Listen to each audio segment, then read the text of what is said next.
Friends তোমরা সবাই কেমন আছো? তো দেখতে পাচ্ছ আমি রেডি টেডি হয়ে কোথাও একটা এসেছি। তো এসেছি আমি হচ্ছে পিকনিকে। তো মেয়ের নাচের গ্রুপ থেকে পিকনিকটা হচ্ছে। তো তোমরা শেষ অবধি দেখো তাহলেই বুঝতে পারবে। লালবাগের ঐতিহাসিক মুর্শিদাবাদ পার্ক, এখানে অন্য সময় এমনি ঢুকতে দেয় না, পিকনিকের জন্য দিচ্ছে। আমরা এখন পিকনিক স্পটে পৌঁছে গেছি। তো এখানে টিফিন শুরু হয়ে গেছে। আমরা অনেকটা লেটে ঢুকেছিলাম, 12টা বেজে গেছিলো ঢুকতে ঢুকতে।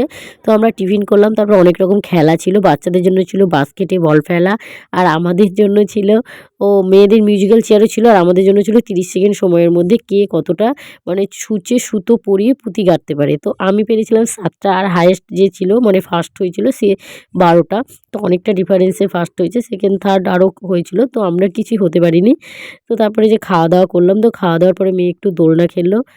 তো তারপর মেয়েকে বললো আমাকে একটা ছবি তুলে দে। তো আমি ছবি তোলার জন্য দাঁড়িয়েছি, দেখছি ও ভিডিও করছে। তো তারপর ও নিজেও গাছে উঠে দুটো ছবি তুলে নিল। তো আজকে আমি তো ভিডিওটা এখানে শেষ।